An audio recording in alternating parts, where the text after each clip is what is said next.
A buffet can lose money to one customer. That sounds absurd. These places are designed like casinos. Bright lights, endless trays, soft music, one fixed price. The promise feels simple. Pay once, eat without limits, and walk out ahead. But the real game is not food. It is pricing, psychology, timing, and stomach capacity. So the test was brutal. 3 buffets, 3 price levels, 1 goal. Consume more value than the bill. The first cost $30. The second jumped to $99. The final one was a $190 luxury brunch with dress codes, champagne, lobster, and unlimited caviar. On paper, profit looked possible. Then the body started sending warnings before the math was even finished. The mission began in Las Vegas, where value can be hard to separate from illusion. Buffet pricing works because most people overestimate what they can eat and underestimate what fills them. Bread, rice, pasta, potatoes, waffles, soda, and desserts are cheap, heavy, and dangerous to the budget. They look harmless. They are the trap. The first stop was Circus Buffet, the cheapest target at $30 per person.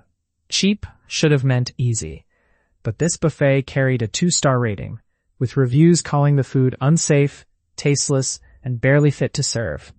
That changed everything. The challenge was no longer just eating $30 worth of food. It was doing it inside a place where appetite might disappear before the second plate.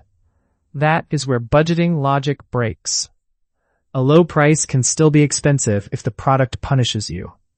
And this buffet looked ready to punish. The walk there passed through a casino filled with stale air, smoke, and the kind of carpet that remembers every bad decision. That felt less like a coincidence and more like financial advice. Inside, the room was not a disaster. The tables were clean. The space looked worn but functional. The food stations had pastries, breakfast trays, drinks, and several areas that seemed half-closed or under construction. Then came plate 1. Eggs, bacon, sausage, a waffle, and orange juice. The assigned value was conservative. $14 for the plate and $1 for the juice. That meant half the battle was done before the food became the real problem. The eggs were grainy and nearly flavorless. The bacon and sausage were tolerable. The waffle performed a rare trick. It was dry and soggy at the same time. Bad value can hide in unlimited portions. The first plate should have been easy. Instead, it landed like concrete. A bathroom stop came almost immediately, which was alarming, because the challenge had barely started. Plate 2 avoided the eggs. Bacon returned. Sausage returned. French toast sticks, a glazed donut, and another orange juice entered the calculation. The surprise was the French toast. It was actually good, proving even a bad buffet can contain one trap item that keeps you pushing. After that, only $2 stood between loss and victory. But hunger was gone. Appetite was gone. The body was negotiating. A small pastry and one more orange juice closed the gap. The $30 buffet had been beaten, but not cleanly. The financial result looked like a win, yet the physical cost arrived early. The cheapest option demanded the highest tolerance for regret. After several hours of walking the Las Vegas Strip, the next test began at the Wynn. This was a different world. The rating was 3.7 stars. The room looked polished. The buffet had the confidence of a place that knows people arrive ready to spend. The base price was $66.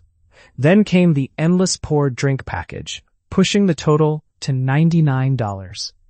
That single upgrade changed the entire calculation, because drinks can create value fast if they are expensive enough. But $99 is not casual eating. It turns dinner into a scoreboard. This buffet had a 2-hour limit. That matters more than most people realize. Time limits protect the business because they turn appetite into a race. Slow eaters lose. People who wander lose. Anyone filling up on cheap food loses first. The strategy was simple. Skip the bulk and target the expensive items. Crab legs, shrimp, sushi, prime rib, lobster, champagne. That was the map. The first plate was stacked with crab legs and shrimp, plus a glass of champagne. The assigned food value was about $20, while the champagne was valued at $7 per glass based on bottle pricing. That was the math. The crab was already split open, which made it easy to eat quickly. That small operational detail mattered more than it seemed. Less effort meant faster consumption, and faster consumption meant a better chance of beating the 2-hour clock. Convenience became leverage. Plate 2 stayed disciplined. More crab legs, a small amount of sushi, and another champagne. Sushi was limited because rice is a budget killer disguised as luxury. Rice fills stomachs cheaply. It makes you feel like you are winning, while the buffet quietly wins first.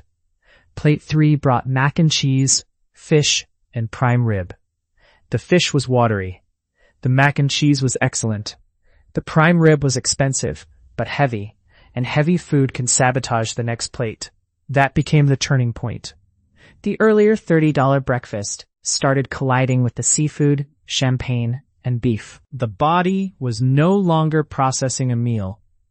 It was processing a financial experiment. Still, the numbers were close. Plate 4 returned to crab legs because crab offered high value without the weight of bread or pasta. Another champagne pushed the calculation over the line. The $99 buffet had been defeated, but barely. This win revealed something important. Premium buffets can be better value than cheap buffets, but only if the customer knows exactly what to avoid. Most people do not. They take a little of everything, confuse variety with value, and fill up before the expensive food matters. That is the genius of the model.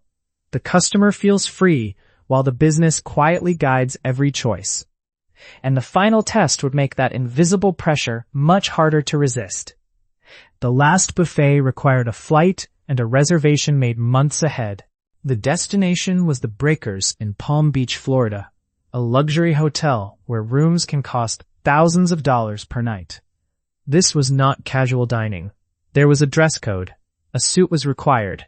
The atmosphere was quiet wealth, polished floors, controlled smiles, and tables filled with people who did not look like they were calculating crab legs per dollar. The price was $190. At $30, profit means pushing through bad eggs. At $99, profit means strategy. At $190, profit means attacking the most expensive items before the room, the staff, or your stomach defeats you. Again, the limit was 2 hours. The clock started immediately. The first advantage appeared fast. Champagne. 3 glasses arrived at the table. At this buffet, each glass was valued at $25, meaning drinks alone could move the math quickly. Then came the real weapon.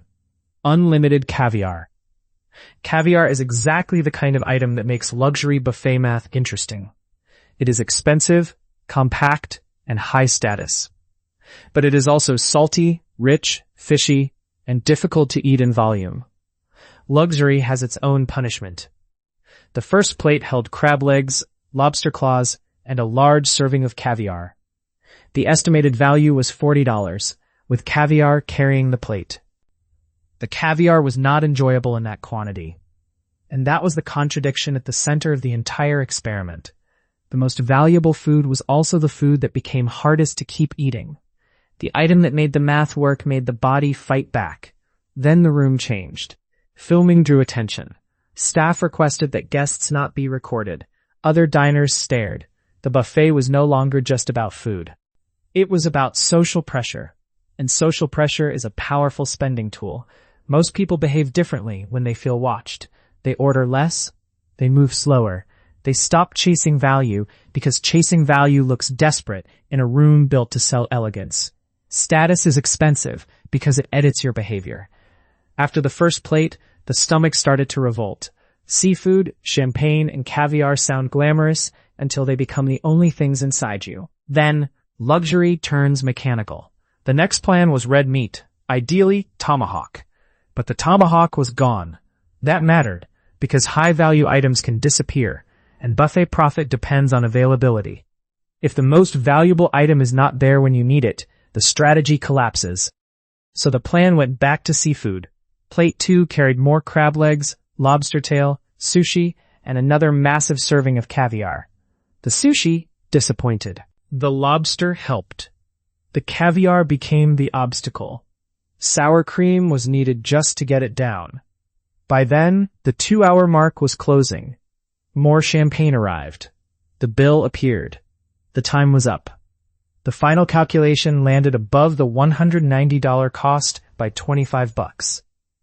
America's priciest buffet had been beaten, but the margin was tiny, and the victory looked nothing like victory.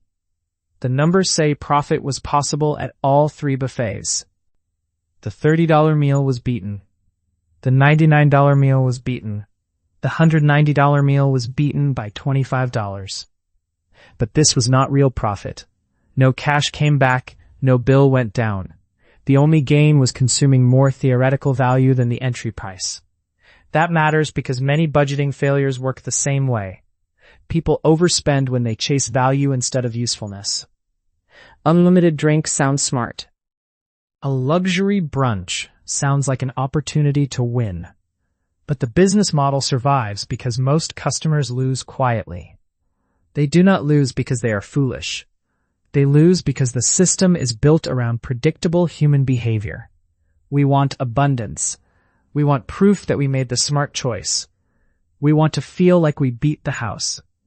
So the buffet sells a feeling before it sells food. At $30, it sells the feeling of getting a deal. At $99, it sells the feeling of upgrading into luxury. At $190, it sells the feeling of entering a world where price no longer matters. But price always matters. The real saving system is simpler.